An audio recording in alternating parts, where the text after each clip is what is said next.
Hello everyone, I hope आप सभी बहुत अच्छे होंगे। मैं आपका दोस्त आशीष और आज की वीडियो रचना के आधार पर वाक्य भेदों की प्रैक्टिस करने वाले हैं। इम्पोर्टेंट एमसीक्यू क्वेश्चंस के साथ सरल, संयुक्त और मिश्रित वाक्यों की पहचान करना, वाक्यों को दूसरे टाइप में बदलना।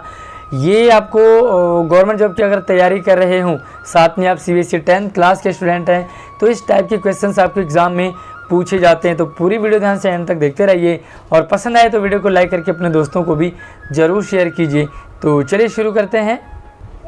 तो दोस्तों 13 क्वेश्चंस हम इससे पिछले वाली वीडियो में हम आपके साथ शेयर कर चुके हैं, प्रैक्टिस कर चुके हैं। तो आज हम 14वें यानी कि 14 से स्टार्ट करेंगे। अगर आपने 13 क्वेश्चन नहीं देखे तो लिंक वीडियो के डिस्क्रिप्शन में जाके उसे देख सकते हैं। तो 14वां सवाल यानी कि आज के टेस्ट का पहला सवाल है। केवट ने कहा कि बिना पाँव धोए आपको नाव पर नहीं चढ़ाऊंगा। आश्रित उपवाक्य छांट करके उसका भेद भी लिखिए। आश्रित उपवाक्य किस टाइप का है? ए ऑप्शन है आपके लिए, बिना पाँव धोए आपको नाव पर नहीं चढ़ाऊंगा। संज्ञा उपवाक्य है, बिना पाँव धोए आपको नाव पर नहीं चढ़ाऊंगा। सर्वनाम उपवाक्य है, विशेषण उपवाक्य है या क्रिया विशेषण उपवाक्य है। चारों में से संज्ञा, सर्वनाम, विशेषण या क्रिया विशेषण, तो कौन से टाइप का है? मुझे देख करके सवाल को और आंसर दिखाइए। तो चलिए, आपने सवाल देख लिया होगा, ऑप्शन भी देख लिए होंगे। अगर वीडियो स्पीड हो तो वीडियो को रोक करके सवालों को पढ़ के समझ के इसका जो सही ऑप्शन है वो है सी, यानी कि बिना पाँव धोए आपको नाव पर नहीं चढ़ाऊंगा। ये विशेषण उपवाक्य है। ये की से शुरू हो रहा है इसलिए आपका आश्रित है और विशेषण है क्योंकि ये कि पहले सेंटेंस की विशेषता बता रहा है मुख्य वाक्य की। और दूसरा सवाल आपके लिए, कठोर बनो परंतु सहृदय बनो। रचना के आधार पे आपको वाक्य की पहचान करनी है। सरल वाक्य है, संयुक्त वाक्य, मिश्रित है या इनमें से कोई नहीं। चारों में से देखिए कौन सा ये वाक्य है। चलिए, ज़्यादा टाइम आपको नहीं मिलेगा, सोचिए समझिए और तब तक वीडियो को लाइक ज़रूर करते रहिए। ये आपका सेंटेंस है बी, यानी कि संयुक्त वाक्य, क्योंकि ये परंतु से जुड़ा है, कंजक्शन है। और अगला सवाल आपके लिए 16वां सवाल, उसने स्टेडियम जाकर मैच खेला, क्रिकेट मैच खेला। संयुक्त वाक्य में इसे बदलना है। बदलने के लिए भी एग्ज़ाम में आपसे पूछ लिए जाते हैं। टोटल आंसर आप करते रहिए अपने। जब वह स्टेडियम गया तब उसने क्रिकेट मैच देखा। वह स्टेडियम गया और उसने क्रिकेट मैच देखा। वह स्टेडियम जाता है और मैच देखता है या स्टेडियम जाओ और मैच देखो। संयुक्त वाक्य में बदलना है। चलिए, ध्यान से आंसर को उससे पहले देंगे और इसका सही आंसर है बी, यानी कि वह स्टेडियम गया और उसने क्रिकेट मैच देखा। अगला सवाल है आपके स्क्रीन पर, जैसे ही बच्चे को खिलौना मिला वह चुप हो गया। सरल वाक्य में बदलेंगे इसे। सेंटेंस को अपने सरल वाक्य में बदलना है। बच्चे को खिलौना मिला और वह चुप हो गया। वह बच्चा जिसे खिलौना मिला वह चुप हो गया। खिलौना मिलते ही वह बच्चा चुप हो गया या बच्चे ने खिलौना प्राप्त किया इसलिए वह चुप हो गया। सरल वाक्य में इसे बदलना है। क्या ऑप्शन हो सकता है? किसी भी सवाल में डाउट हो तो मुझे कमेंट आप ज़रूर कीजिए और नेक्स्ट आपको किस चीज़ की वीडियो चाहिए वो भी आप मुझे एक्सपीरियंस अपना बताते रहिए। तो इसका सी ऑप्शन बिल्कुल सही है। खिलौना मिलते ही वह बच्चा चुप हो गया। 18वां सवाल आपके स्क्रीन पर, मनु की साहित्यिक उपलब्धियों के लिए उन्हें अनेक पुरस्कार प्राप्त हो चुके हैं। इसे मिस्र में बदलेंगे आप। मनु जी की जो साहित्यिक उपलब्धियां हैं उनके लिए उन्हें अनेक पुरस्कार प्राप्त हो चुके हैं। मनु जी की कई साहित्यिक उपलब्धियां हैं और उन्हें अनेक पुरस्कार प्राप्त हो चुके हैं। सी है, मनु जी को अनेक पुरस्कार प्राप्त हुए। उनको साहित्य में काफ़ी उपलब्धियां प्राप्त हो चुके हैं या उपर्युक्त सभी। तो उपर्युक्त सभी तो होगा नहीं क्योंकि ये तो चौथा ऑप्शन खाली दिया होता है। चलिए, 3 ऑप्शन में चेक कीजिए कौन सा सही रहेगा मिश्र वाक्य में।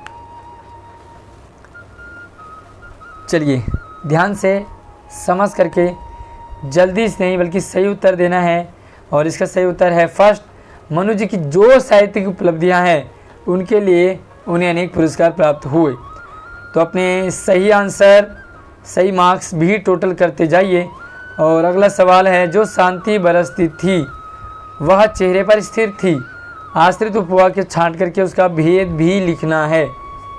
जो शांति बरसती थी संज्ञा उपवाक्य, जो शांति बरसती थी विशेषण उपवाक्य, वह चेहरे पर स्थिर थी संज्ञा वाक्य, या वह चेहरे पर स्थिर थी विशेषण उपवाक्य। चेक कीजिए सवाल को और देखिए। सही ऑप्शन का सही चुनाव कीजिए और ध्यान से सवाल को देखिए। इसका जो बी है वो बिल्कुल करेक्ट आंसर है। ये विशेषण उपवाक्य है और जो से शुरू हो रहा है इसलिए आश्रित उपवाक्य है। अगर आपको आश्रित उपवाक्य में कन्फ्यूजन हो तो मुझे कमेंट कर सकते हैं, मैं आपको आश्रित उपवाक्यों की क्लियर एक अलग से वीडियो बना करके ज़रूर एक्सप्लेन कर सकता हूं। तो चलिए 20वां सवाल है, सेनानी ना होने पर भी लोग उसे कैप्टन कहते थे। रचना के आधार पर वाक्य भेद बताना है। कौन सा वाक्य है ये? सरल वाक्य है, साधारण वाक्य है, संयुक्त है या मिश्रित है? कौन से टाइप का ये वाक्य, कौन सा भेद है? तो ये आपका बिल्कुल सरल वाक्य है। तो सरल वाक्य क्योंकि सिंपल सा सेंटेंस है और इसमें कोई कंजक्शन नहीं है, कोई मिलावट नहीं है, कोई दूध पानी नहीं है, बिल्कुल सिंपल सा। और अगला जो सवाल है वो, चलिए उसके एक इशारे पर लड़कियां कक्षा से बाहर निकलकर नारे लगाने लगी। संयुक्त वाक्य में बदलिए। इस सेंटेंस को आपने संयुक्त वाक्य में बदलना है। उसके एक इशारे पर लड़कियां जोर नारे लगाने लगी, कक्षा से बाहर निकल गई। उसके एक इशारे पर लड़कियां कक्षा से बाहर निकली और नारे लगाने लगी। उसका इशारा मिलते ही जो लड़कियां कक्षा से बाहर निकल जाती थी वे नारे लगाने लगती थी, या उपरयुक्त सभी। तो ये तो आप भूल जाइए उपरयुक्त सभी, बाकी तीनों में चेक कीजिए कौन सा सही उत्तर ऑप्शन रहेगा। थोड़ा सा ध्यान दीजिए, चेक कीजिए सवाल को कौन सा ऑप्शन हो सकता है और उसके पीछे क्या लॉजिक है। किसी भी सवाल में अगर आपको डाउट रहता है तो मुझे कमेंट आप ज़रूर कीजिए, मैं आपको उस डाउट को क्लियर करने की पूरी कोशिश करूँगा। तो इसका जो सही उत्तर है वो है और लगाया हुआ है। तो उसके एक इशारे पर लड़कियां कक्षा से बाहर निकली और नारे लगाने लगी, क्योंकि संयुक्त वाक्य में बदलना था। और अगला है आपके पास 22वां सवाल, उन्होंने जेब से चाकू निकाला और खीरा काटने लगे। सरल वाक्य में बदलना है इसे। जो ही उन्होंने जेब से चाकू निकाला त्यों ही खीरा काटने लगे। उन्होंने जेब से चाकू निकाला किंतु खीरा काटने लगे। वे जेब से चाकू निकालकर खीरा काटने लगे, या उन्हें खीरा काटने थे इसलिए उन्होंने जेब से चाकू निकाला। कौन सा ऑप्शन आपको सही लग रहा है चेक कीजिए। और अगर वीडियो स्पीड में होती है तो रोक करके पहले सवाल को पढ़िए, समझिए। गलत आंसर से आप सही आंसर उत्तर दें, टाइम लगाएं भले। तो चलिए इसका जो सही उत्तर है वो है सी, वे जेब से चाकू निकालकर खीरा काटने लगे। सरल में बदलना था, सिंपल सा सेंटेंस है, कोई कंजक्शन नहीं है। और 23वां सवाल 23 आपकी स्क्रीन पर, हदा साहब को उधर से गुजरते समय मूर्ति में कुछ अंतर दिखाई दिया। मिश्र वाक्य में बदलिए। जब हदा साहब उधर से गुजर रहे थे तब उन्हें मूर्ति में कुछ अंतर दिखाई दिया। जब हादर साहब उधर से गुजरे मूर्ति में कुछ अंतर दिखाई दिया। हादर साहब उधर से गुजरे मूर्ति में कुछ अंतर दिखाई दिया, या हादर साहब को मूर्ति में हर बार कुछ अंतर दिखाई देता था इसलिए हर बार उधर से गुजरते। मिश्र वाक्य में बदलें ध्यान से समझ करके। और इसका सही उत्तर है, चलिए मुझसे पहले आपको आंसर देना है तभी आपका मार्क्स जुड़ेगा। तो इसका सही उत्तर ये है, जब हादर साहब उधर से गुजर रहे थे तब उन्हें मूर्ति में कुछ अंतर दिखाई दिया। 24 अगला जो सवाल है, बाल गोविंद भगत, थोड़ा सा और इसे क्लियर करता हूँ। बाल गोविंद भगत जानते थे कि अब बुढ़ापा आ गया है, आश्रित उपवाक्य छांटने हैं, उसका भेद भी बताना है। बाल गोविंद भगत जानते थे ये संज्ञा आश्रित उपवाक्य हैं। बाल गोविंद भगत जानते थे विशेषण आश्रित है। अब बुढ़ापा आ गया संज्ञा आश्रित है, या अब बुढ़ापा आ गया विशेषण आश्रित है। कौन सा इसमें आश्रित है पहले तो ये छांटिए, उसके बाद संज्ञा है या विशेषण है, ये आपको चेक करना है। और अगर आपको किसी भी सवाल में किसी भी ऑप्शन में डाउट रहता है तो मुझे आप कमेंट कर सकते हैं, और नेक्स्ट वीडियो में किस चीज़ के लाऊं आपके लिए चेक कीजिए, ज़रूर मुझे कमेंट करके बताएं हमें। तो ये है आपका सी ऑप्शन, अब बुढ़ापा आ गया है, और ये आपका है संज्ञा आश्रित उपवाक्य, क्योंकि बाल गोविंद भगत के लिए प्रयोग हो रहा है। और अगला है 25वां सवाल, बच्चे वैसा ही करते हैं जैसा उन्हें सिखाया जाता है, रचना के आधार पर वाक्य भेद बताइए। सरल है, मिश्रित है, संयुक्त है या साधारण है। तो साधारण तो आपको इन्होंने सिर्फ ऑप्शन भरने के लिए दिया है, साधारण तो कोई वाक्य ही नहीं होता रचना के आधार पे। तो तीनों में आप चेक कीजिए कौन सा हो सकता है।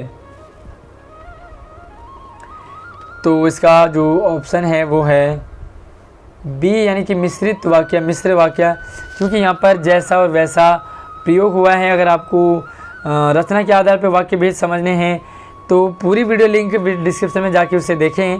कैसे लगी वीडियो, कितने आपके आंसर आए हैं, करेक्ट आपके मार्क्स कितने आए हैं, मुझे कमेंट करके ज़रूर बताएंगे। तो आपके जो टोटल हैं वो 12 हैं, तो 12 में से कितने आए हैं वो आप मुझे बताएंगे कमेंट में। और इस वीडियो को अगर आपको पसंद आता है तो अपना एक्सपीरियंस भी मुझे कमेंट करें, और वीडियो को लाइक करके शेयर करें। नई वीडियो में नई अपडेट के साथ मिलते हैं, तब तक अपना ख्याल रखिए। जय हिंद।